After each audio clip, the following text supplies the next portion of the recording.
Hello and welcome back to the Forlorn Auto channel. Today we're going to check out Dylans' very nice 1990 K-swapped Honda Civic sedan, and we're also going to learn a little bit about the 1990s Civics in general and what made them so special. So let's go ahead and get into this. So this is a 1990 Honda Civic DX sedan. It does have an almost stock interior aside from the Integra seats and the ECU Master digital display, which is housed by a Mako Motorsports cluster adapter. There's also a radio delete and little EF knickknacks around. And I didn't know what the ECU was, but this is what he said it was. So it's on a Honda K-Pro.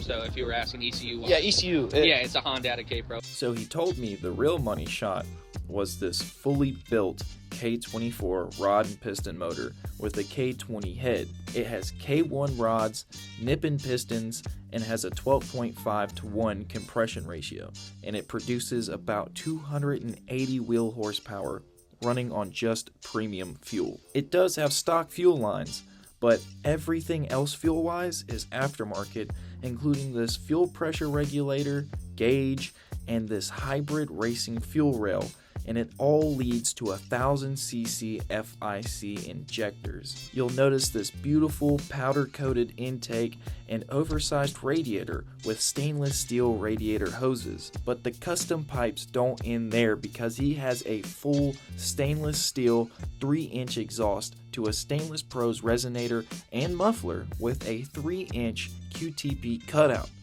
just in case he wants to let it flow freely. And it's all sitting on Kozai K1 wheels, and the suspension setup, well, I'll just let him tell you. It's on K-Tune K1 Sports, hard race lower control arms, ASR 24mm rear sway bar. It's got a bunch of home development knickknacks all over it. The money shot too is that FCS rear tubular subframe. So it's obviously not the craziest K-swap setup that's out there, but I thought it was a pretty interesting build. It was pretty clean, and you can tell he put a lot of thought and effort into it.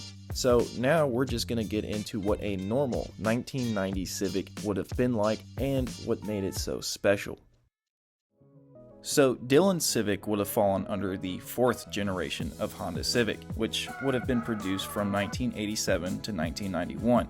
And the DX, which was their base model, would have started life with a 1.5 liter single overhead cam 16 valve 4-cylinder motor, which was called the D15B2. It produced about 92 horsepower, 88 foot-pounds of torque, and had a 7,200 RPM rev limit from the factory, all while making 30 miles to the gallon, which is not surprising because the whole vehicle only weighed about 2,100 pounds flat. All this together, it would do 11 seconds or better on the 0 to 60 time stock, which not so bad for back then. It was front-wheel drive with a 5-speed cable-operated manual transmission, as the 4-speed automatic transmission was optional back then, as was the passenger door mirror. As for the LX model, that would have come with a tachometer, power windows, locks, mirrors, and the interior clock came standard. The EX model came with the same amenities as the LX, except it came with the D16A6 16-valve 4-cylinder motor that made about 105 horsepower and 100 foot-pounds of torque.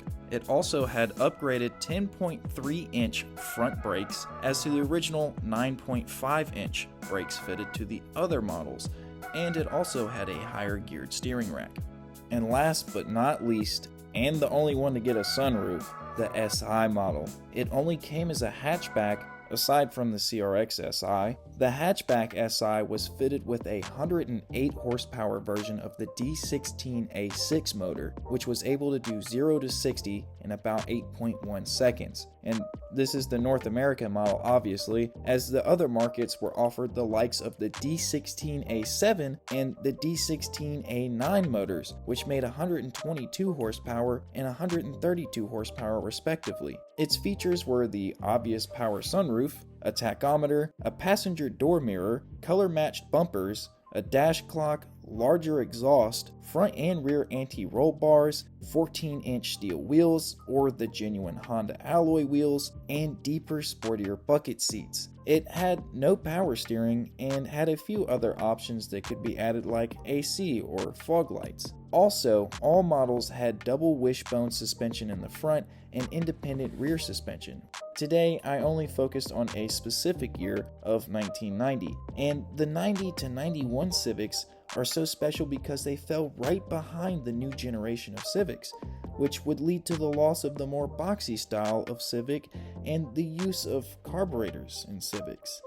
Even though people would prefer to swap a more powerful B-Series motor into their 4th Gen SI back in the day, the aftermarket scene was very much there and rapidly growing, and would only become exponentially larger in the years to come. These old beaters are still on the road being used as daily drivers today, even if it's their 5th plus owner. So I hope you enjoyed this video and the little brief history behind the 90 model Civics. I will be doing comparing and contrasting videos between Hondas and Toyotas later on, and other videos on common JDM vehicles. So if you're interested, don't forget to hit the subscribe button so you can learn more every week about JDM vehicles and other vehicles alike. Until next time, I will see you on Forlorn Auto.